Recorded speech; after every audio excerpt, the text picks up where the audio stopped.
Learn more about the weather than you ever wanted to. Twister Talk. Twister Talk with Gary starts now. Tornado's blasting around right in front of us. It's tearing something apart right now. Big time blast. Shoot, I think a semi got flipped. Are you okay?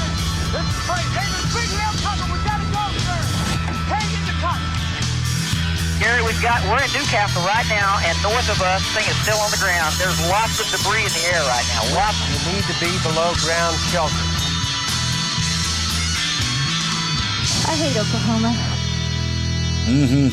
It's Twister Talk. I'm Gary. Thanks for joining us. I want to give you a quick rundown update of what's happening weather-wise across the eastern half of the country, and that can be stated in one little word: heat. Couple more words and lots of it. So we'll be taking a look at that. The heat is going to continue at least for the weekend. There is some relief early next week. We'll talk about that in a moment. But basically, the severe weather has been pretty widespread the last few days. Lots of thunderstorm activity all over the country. Basically, east of the Rockies and especially east of the Mississippi, it's been nothing. You get heat, sunshine, clouds boil, thunderstorms form, and then it just rinses and repeats every day. Now, yesterday, only 16 reports of tornadoes, which actually is not bad at all. Now, 75% of those tornado reports from yesterday actually occurred in Minnesota. That was the focal point for the tornadic storms yesterday. Most areas received just, severe storms, squall lines, things like that. Nothing overly severe. There were some wind gusts to between 60 and 70 miles an hour that were officially measured. But again, nothing really extreme. Some tree limbs down, powered out, things like that, but not a widespread wind or hail event. Some significant rains, again, winds, places 60, 70 miles an hour. And that's going to be the issue again today and into the weekend. It's going to be a problem with, the waking up in the morning, hot and humid, day goes on, thunderstorms form, and then you are off to the races. In fact, through even tomorrow now, taking a look at from the Weather Prediction Service in Washington, D.C., we're talking about they're still expecting dangerous levels of heat to continue. Will go again through today and into Friday. Now, there are a few areas of extreme heat. We'll break that down, what that means in a second, but some pretty major problems with temperatures again in the 90s. Dew point's going to be in the 60s to 70s, and with the wet bulb thermometer, we talked about that, about the moisture in the air and how that all comes together. It's going to be oppressive. It's going to be extremely oppressive. Heat indexes are going to be easily between 105 and 110 in a lot of places.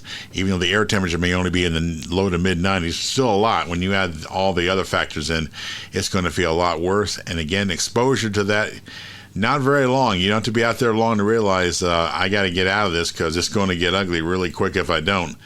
And there have been many reports, again, nothing to really break down as such, but thousands of reports following the news headlines across the country of people being treated for heat exhaustion, even heat stroke, and other weather-related issues. Now, we talked about what's going on with the impacts of this heat. So now we said that parts of Ohio and parts of Pennsylvania, other parts of the southeast will be under the extreme threat tomorrow. That is a long duration extreme heat event with little or no overnight relief, affecting anyone without effective cooling or adequate hydration. It impacts likely in most health systems, heat-sensitive industries, and infrastructure. Basically, you're in one of these areas where you've got the heat index, well into the triple digits. You've got no wind. You're out there, the broiling sun working. It catches up with you. You stop sweating. No matter how much water fluid you take in, doesn't seem to be helping any. That is a preliminary sign that you are headed for the possibility of heat exhaustion or heat stroke. If you stop sweating because you're out in the heat, that's a bad sign. You need to get that taken care of and looked at right away.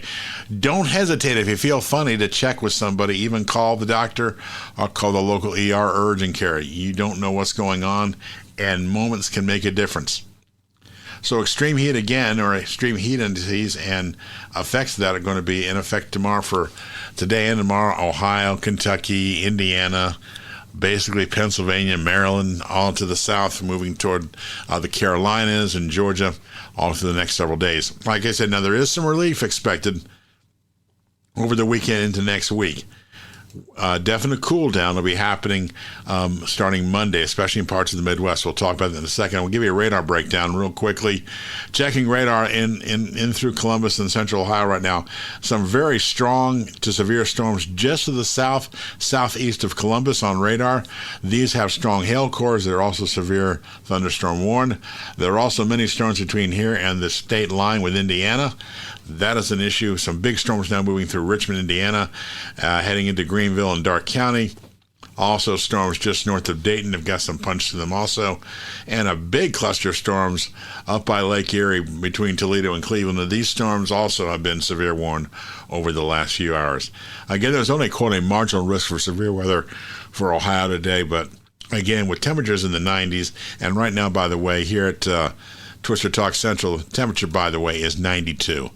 You heard me, 92 degrees out here. It feels like 106. 106 is the actual feel-like temperature. Anything over 100 is damned impressive to me, and you add that into it, that's scorching. Again, take care of yourself, watch your pets, all those things we've been letting you know. You cannot let your dog and cat out there for any extended time. Asphalt's not going to be good for them to walk on. If it burns your feet, it'll burn theirs. And making sure everybody, has plenty of hydration. All the things we talk about over and over again, and they've got to become part of who you are in regards to staying safe and staying smart during these kind of heat waves. Like I said, there is a cold front that'll start moving through the upper plains tomorrow into the weekend. This cold front will move through the Midwest Saturday, Sunday, and Monday. That should bring some slightly cooler, but definitely less dry, less humid air into this part of the country early part of next week. Temperatures will drop back down from the 90s into the low mid 80s, and temperatures will now be in the 60s. But the big thing is, for several days, the air will be comfortable. It'll be nice to be out in. That's going to change again by the end of next week. We start warming back up as we get to the 4th of July. It's summer, and it's going to happen. We're going to have these swings all summer of cooler, hotter, and normal being nowhere to be found. So there you go. Again, not a lot of significant severe weather reports yesterday. There were reports, winds between 60 and 70 miles an hour, nothing overwhelming. Some areas had good-sized hail, golf ball size in a few places, a little smaller than that, but damage has been done. Damage in Texas, damage in the Carolinas, damage in other places from hailfall yesterday. So again, just trying to get that under control. That's always been the cutting edge thing we try to fix, of how to take care of hailstorms from interfering with traffic, but also, a little less risk factor. We'll wait and see what happens with that. But again, basically it's just going to be hot and humid through the weekend. Temperatures will moderate sometime next week. Monday and Tuesday to get a little more closer to normal. That'll be something to be all thankful about. Again, taking a look from the temperatures yesterday, warmest temperatures east of the Mississippi were this. Patuxent River, Maryland, 103. Baltimore, 102. New York City, 102. JFK, 102. Charlotte, North Carolina, 100 degrees. Columbia, South Carolina, 100 degrees. Fayetteville, North Carolina, that'll be 100 degrees also. Salisbury, Maryland, 100 degrees. Toms River, New Jersey, also 100 degrees.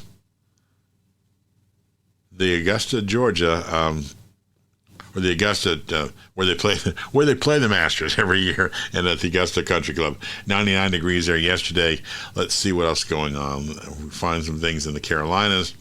Raleigh had 99 degrees. Raleigh go 99 degrees. That excuse me, of the heat. And it just keeps going on. Again, these temperatures will moderate some over the weekend. It will get better, but the heat will be back on later next week. So we're going to be going in this cycle. The best we can do. Welcome rains here and there will help. There's a little bit of thunder outside as I'm recording this right now. However, we'll take what we can get. Rain does not hurt this time of year. It can help with the crops, help with fruit trees, and help with my brown grass outside, which a lot of you are going through. Again, stay cool, stay hydrated. Make sure you check in on pets, on friends and neighbors, that everybody is okay. Just like that. That's simple. Again, the heat will continue through the weekend, a little bit of a respite next week, and then it should be back on by next weekend. That's the best we're going to do for ending June and going into July. For Twister Talk, I'm Gary. Thanks for joining me. We'll check in with you tomorrow about the heat and the weather. Take care.